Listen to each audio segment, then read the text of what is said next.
That's all. Very good point. Shri Asaduddin Owaisi. बहुत बहुत शुक्रिया सर। स्पीकर सर, मैं ये वक्फ तरमीमी बिल की मुखालिफत में खड़ा हुआ हूं। किसी एक शायर ने बड़ा अच्छा कहा था, जब भी ज़मीर और ज़र्फ का सौदा हो दोस्तों, जब भी ज़मीर और ज़र्फ का सौदा हो दोस्तों, कायम रहो हुसैन के इनकार की तरह। सर, ये वक्फ तरमीमी बिल भारत के गयूर मुसलमानों के ईमान पर, इबादत पर एक हमला है।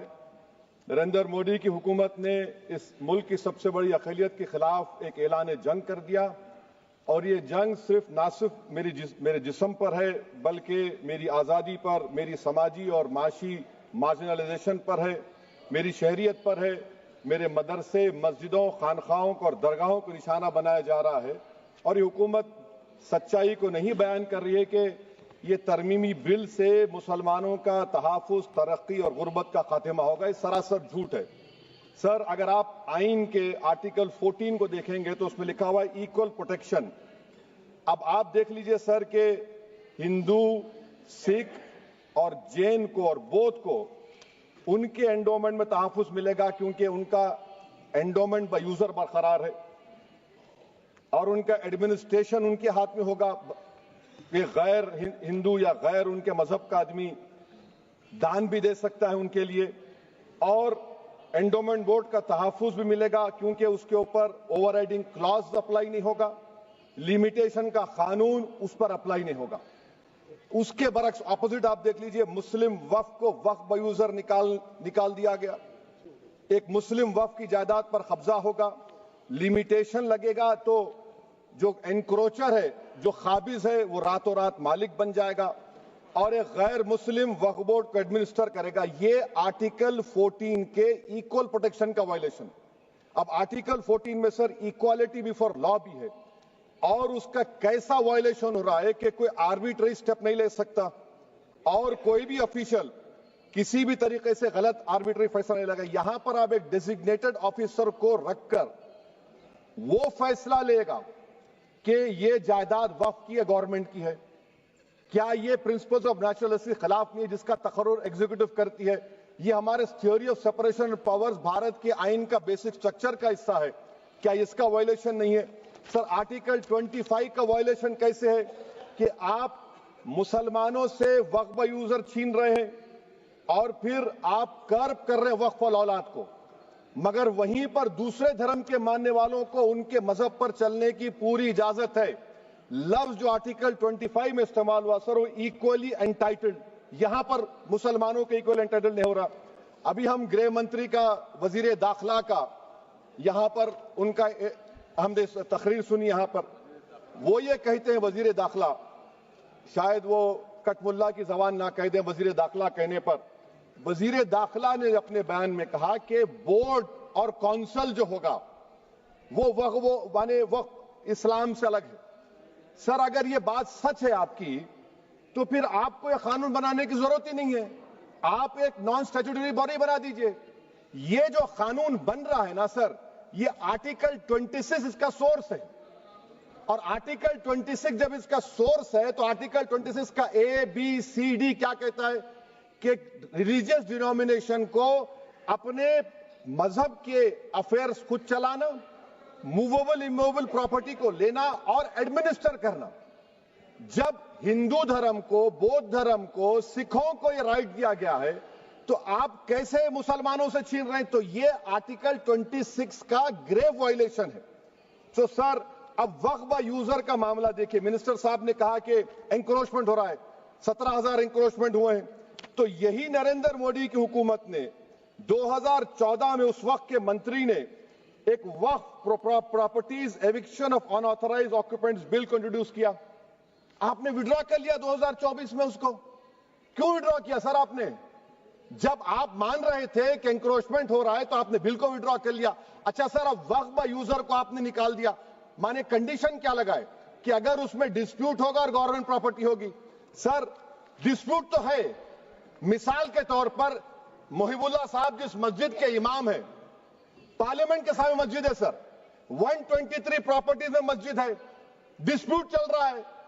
कल कलेक्टर या डिस्ट्रिक्ट ऑफिसर बोलेगा कि भाई साहब ये गवर्नमेंट प्रॉपर्टी है, स्टिकर लगा दिया जाएगा, मस्जिद बंद, गवर्नमेंट प्रॉपर्टी हो गई, होगी ना सर?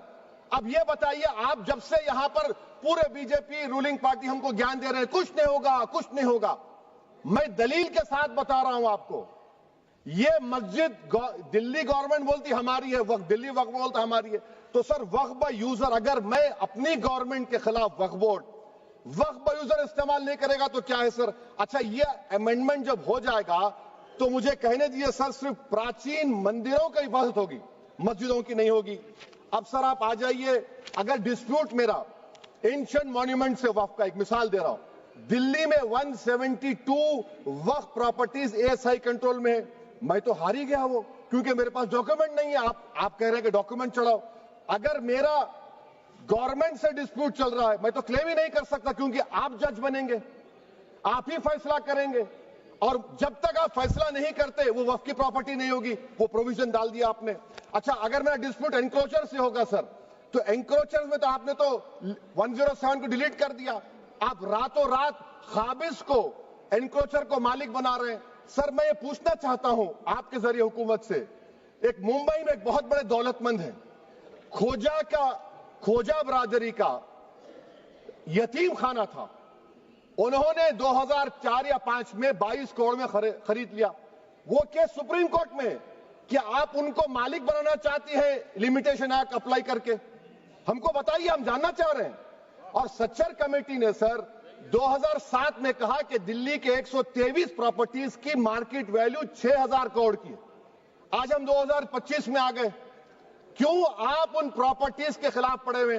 1976 में उस वक्त के वजीर आजम इंदिरा गांधी लेटर लिखा, इसको आप दे दीजिए, मगर आप उसको मानने को तैयार नहीं है।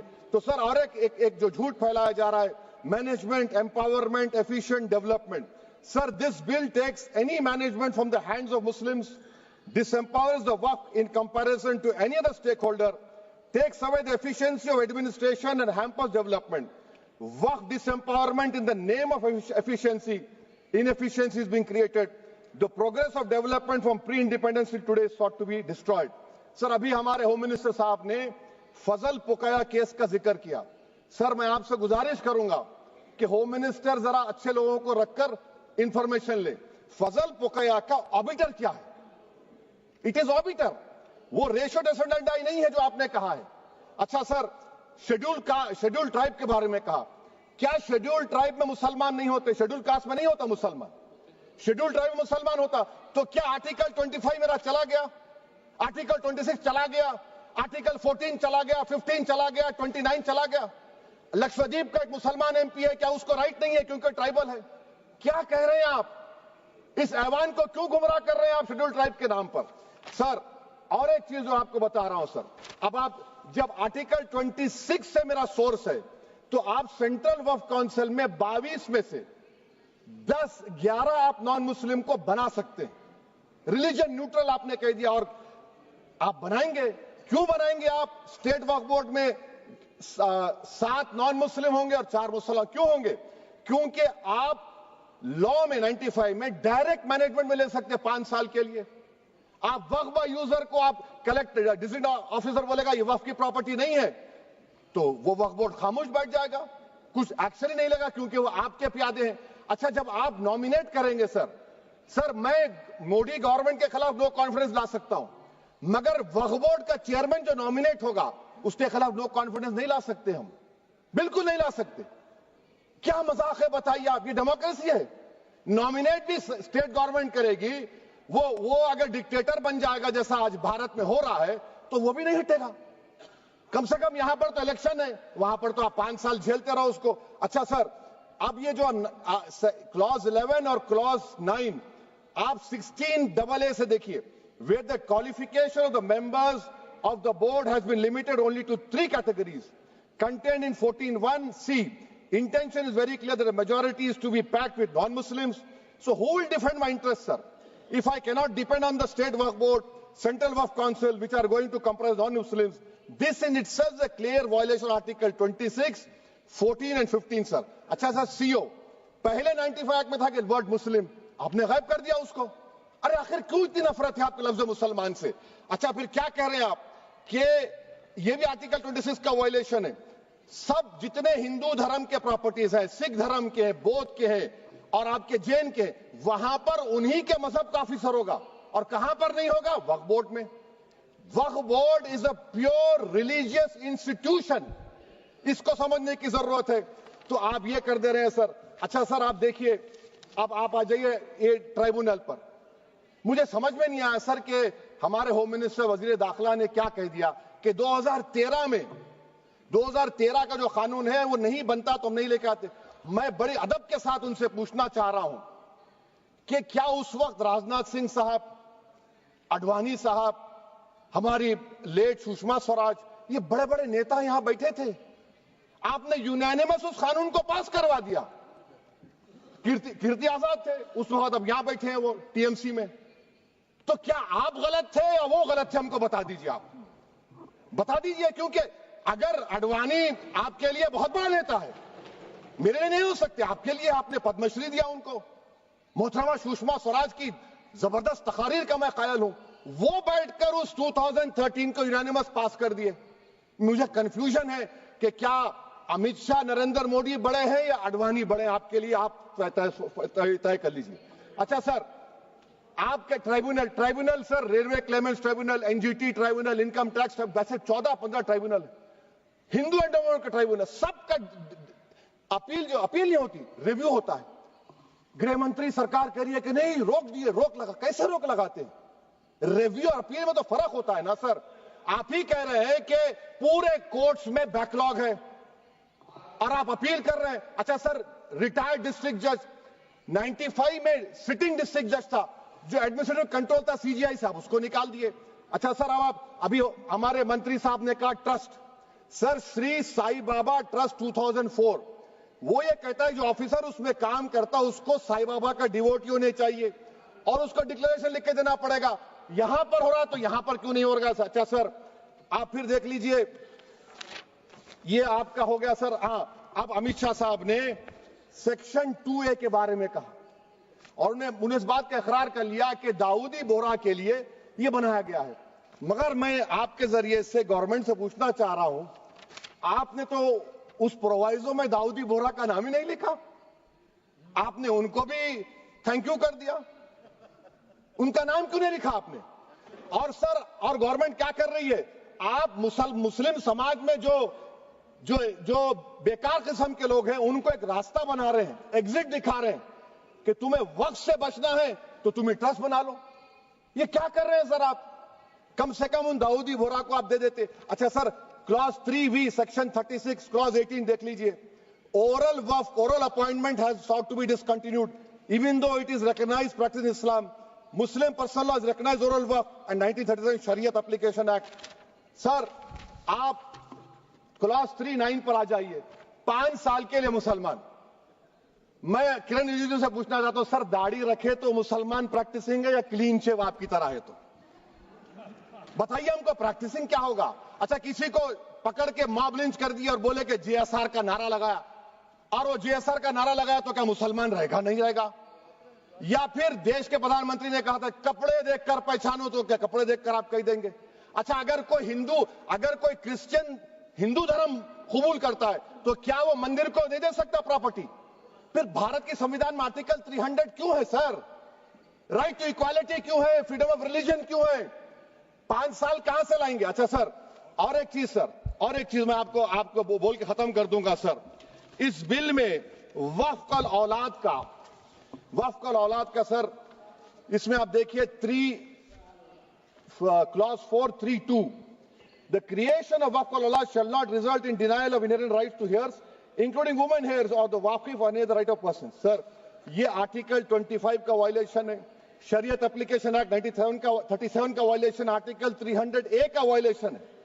अच्छा, हिंदू धर्म में सेल्फ एक्वायर्ड प्रॉपर्टी को एक हिंदू, अब उसके फर्ज के 2 बच्चे हैं, वो एक को अपनी पूरी दौलत दे सकता है, कोई रोक टोक नहीं। वो कहेगा नहीं मैं घर के बच्चों को नहीं दूंगा, मोहल्ले के गरीब को दे दूंगा, वो भी कोई रोक टोक नहीं है।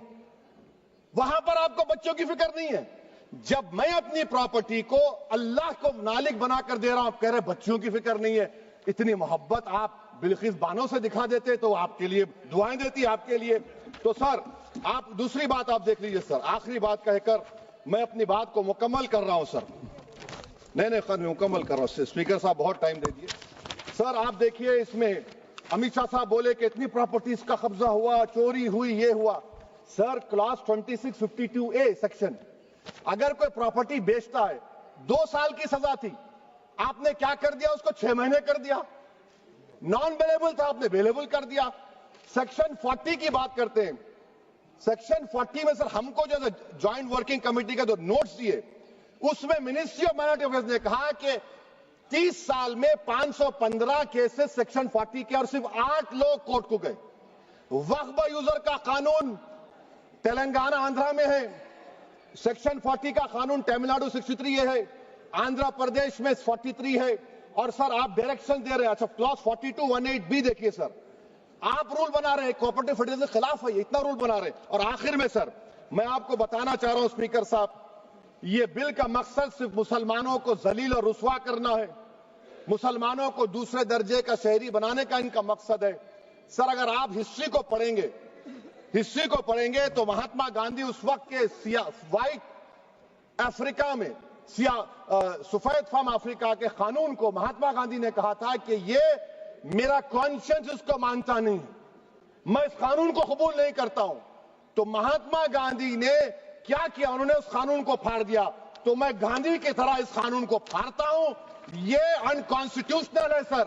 इस देश में झगड़े पैदा करने का काम बीजेपी करना चाहती है मस्जिद और मंदिर के नाम पर, इसीलिए मैं इसका कंडेम करता हूं। और मैं आपसे गुजारिश करता हूं कि मैंने अपने 10 अमेंडमेंट दी है, आप इसको कबूल करिए सर, मुझे बोलने का मौका दीजिए और उस पर डिवीजन का मैं डिमांड भी करूंगा। Thank you sir.